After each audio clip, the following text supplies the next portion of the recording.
سب سے پہلے تو میں وائس آفتہ غم اور مرگ ممتاز ارسلان دونوں کا شکریہ ادا کرتا ہوں کہ انہوں نے مجھے موقع دیا کہ میں قوم کو بتا سکوں کہ بنگلہ دیش جب بنا تو حقائق کیا تھے اور اصلیت کیا ہے، کیونکہ میں دیکھتا رہتا ہوں اکثر کہ جو بھی میڈیا میں آتا ہے یا پرنٹنگ پریس میں آتا ہے تو اس میں 50% بالکل غلط پکچر پیٹ کی جاتی ہے۔ میں حقائق بتاؤں گا کیونکہ میں وہاں رہا ہوں، اور فال آف ڈھاکہ سے 1 سال پہلے میں وہاں تھا اور لڑائی میں تھا، تو میرے سے میرے خیال زیادہ یا جو ادھر فوجی تھے ان سے زیادہ کوئی بہتر نہیں بتا سکتا۔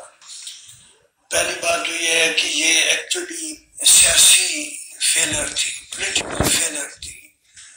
اور سیاسیوں نے اس کو اپنی شکست بنانے کے بجائے آرم فورسز پہ ڈال دی اور فوج کو اسکیپ گوٹ بنانے کی کوشش کی۔ حقائق یہ تھے کہ 1970 میں الیکشن ہوئے تو بھٹو ویسٹ پاکستان میں جیت گیا اور مجیب الرحمان ایسٹ پاکستان میں جیت گیا، تو اکثریت ایم این ایز کی اکثریت عوامی لیگ کے ساتھ تھی جو اس کی مجیب الرحمان کی تھی۔ تو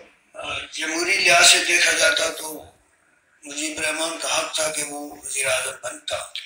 لیکن بھٹو صاحب اور یحییٰ خان تھے یہ شاید نہیں چاہتے تھے، ان کے ذہن میں یہ تھا کہ ایک نہ ایک دن انہوں نے ہم سے چلے جانا ہے تو آج ہی ان کو جانے دو، لیکن اس کے بھی طریقہ ہے، لیکن جو طریقہ اختیار کیا گیا وہ بہت ہی بے عزتی کا اور میں کہوں گا ڈسگریسفل طریقہ اپنایا گیا۔ پہلی بات تو یہ ہے کہ اکثریت اگر آپ کے ساتھ نہیں رہنا چاہتی تو آپ ریفرینڈم کرائیں، اور اگر اکثریت علیحدہ رہنا چاہتی ہے تو آپ زبردستی نہیں رکھ سکتے، باعزت طریقے سے وہ چلے جاتے، لیکن انہوں نے وہ کرنے کی بجائے فوج کو بھیجا، اور فوج بھی اتنی تھوڑی 2 ڈویژن مائنس، اور انڈیا 3 طرف سے بنگلہ دیش کے ارد گرد اگر آپ نقشہ دیکھیں تو 3 طرف انڈیا ہے، 1 طرف سمندر ہے، تو اتنی تھوڑی فوج سوچ ہی کوئی نہیں سکتا کہ اتنے دور 1500 کلومیٹر ویسٹ پاکستان سے دور تھی یہاں سے، اور پھر بیچ میں انڈیا تھا دشمن، اور پھر بیچ میں 2-2.5 لاکھ مکتی بہنی، جس طرح ایسے آج کا طالبان ہے اس طرح کے وہاں تھے مکتی بہنی ان کو کہتے تھے۔ تو ان حالات میں لڑنا لڑائی کرنا تو بالکل ہی پاگل پن تھا، لیکن بس وہی بات ہے کہ ہم نے اپنی قوم کو ذلیل کرانا تھا تو کرا کے چھوڑا، اور فوج تو 1 سال لڑتی رہی، اور یہ فوج کے متعلق جو حقائق ہیں یہ ہے کہ ٹوٹل 45,000 فوجی تھے سارے اس میں ایسٹ پاکستان میں بنگلہ دیش میں، جن میں سے 11,000 شہید ہوئے وہاں پر، اور 34,000 ٹوٹل بندے قید ہوئے فوجی، 34,000 جن میں زخمی بھی تھے، جیسے میں بھی زخمی تھا، مجھے بھی 2 گولیاں لگی تھیں اور میں زخمیوں میں تھا، اس طرح بہت لوگ زخمی تھے، تو ہم پکڑے گئے اور پکڑ کے انڈیا میں قید ہو گئے، اور 2 سال 4 مہینے وہاں انڈیا میں گزارے۔ تو 90,000 جو یہ فگر ہے یہ بالکل ہی غلط ہے، جھوٹ ہے، اور اب تو انڈیا کی کتابیں بھری پڑی ہیں کہ 34,000 قیدی تھے ہمارے پاس، لیکن ہماری قوم جو ہے یہ ایسی میں کہوں گا بدھو لوگ تھے اس وقت تو تھے، آج بھی ہیں، آج بھی قوم کو حقائق اور سچ نہیں بتایا جاتا کہ ہمارے ٹوٹل 34,000 فوجی تھے جو قید ہوئے اور ان میں بھی زخمی تھے، لیکن یہ آج بھی کہتے ہیں پڑھایا جاتا ہے بتایا جاتا ہے 90,000 قیدی، 90,000 ٹوٹل فگر تھی، جس میں سولین، عورتیں، بچے، بوڑھے، جس کے اندر تمام سول امپلائیز تھے، ریلوے کے، ڈاکخانے کے، اور جتنے محکمے سول کے سارے ملا کے، پھر دکاندار، پھر مزدور، ہر قسم کے جو نان بنگالی تھے ان کو ملا کے 2 دن کا بچہ بھی ان میں شامل ہے، 90,000، اور وہ جناب انہوں نے انڈیا نے کہا 90,000 قیدی ہیں تو انہوں نے بھی کہا 90,000، اور آج تک وہی رٹ لگا رہے ہیں۔ آج تو کم از کم میں آئی ایس پی آر سے درخواست کروں گا کہ آئی ایس پی آر تو قوم کو حقائق بتائیں، ان کے پاس جو ریکارڈ ہے پورا وہ تو بتائیں، وہ بھی نہیں بتا رہے، اور آج تقریباً 90% ہماری آبادی یہی سمجھتی ہے کہ یہ 90,000 فوجی تھے، اور جو کہ بڑا المیہ ہے اور بےزتی کی بات ہے۔ اس کے بعد جو باعث طریقہ تھا وہ یہی تھا کہ یو این او میں سیکورٹی کونسل میں لے گئے، مسئلے کو، لیکن کچھ بین الاقوامی طاقتیں بھی یہی چاہتی تھی، انڈیا کی لابی بڑی مضبوط تھی، تو پولینڈ کی ایک قرارداد پیش ہوئی تھی، اگر آپ لوگوں کو یاد ہو، پولینڈ نے کہا تھا کہ سیز فائر کیا جائے، انڈیا پاکستان لڑائی بند کرے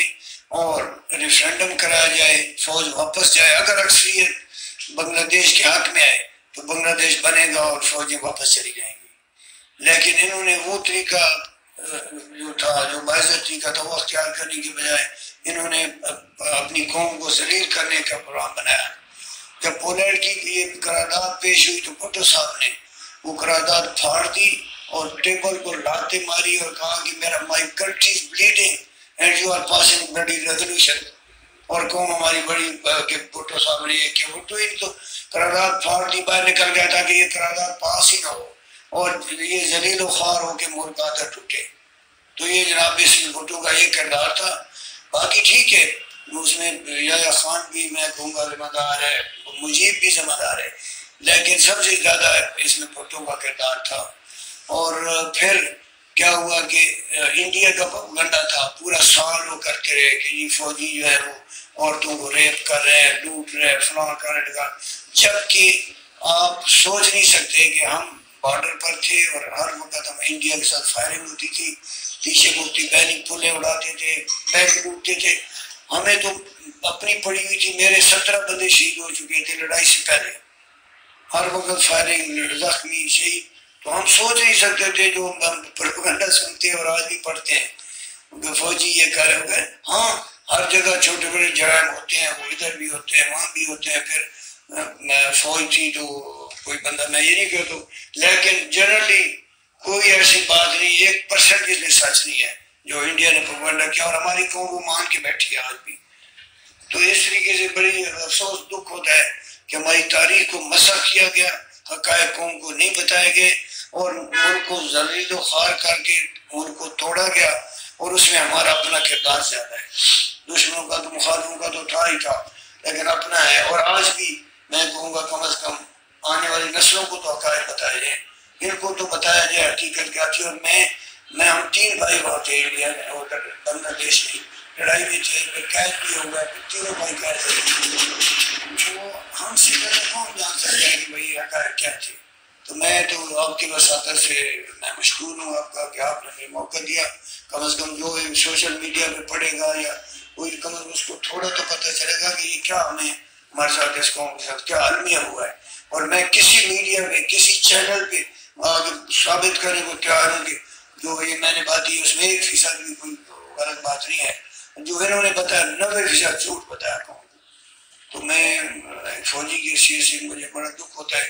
کہ ہمارے 45,000 لوگ تھے جو لڑ کے پورا سال، 11,000 شہید ہوئے اور زخمی لاتعداد، اور تھوڑے سے تھے آخر تک لڑے، کئی غلطیاں تھیں تو ہائر اس پہ تھے، اگر کہیں غلط فیصلے تھے تو اوپر فیصلے غلط ہو رہے تھے، نیچے تو ہمارے جوان اور ہمارے جونیئر کیا بڑی زبردست انہوں نے پرفارمنس دی ہے۔ تو میں اس کے ساتھ شکریہ ادا کرتا ہوں۔ اگر کوئی کوشچن ہو آپ پوچھنا چاہیں یا کوئی اور بھی کسی وقت بھی مجھے ٹیلی فون پہ پوچھ سکتا ہے، میں چیلنج دے رہا ہوں کہ میں حقائق بتاؤں گا، اور جو آپ کو بتایا گیا سارا غلط ثابت ہوگا۔ میں اس سے ذات آپ کا شکریہ ادا کرتا ہوں۔ Thank you.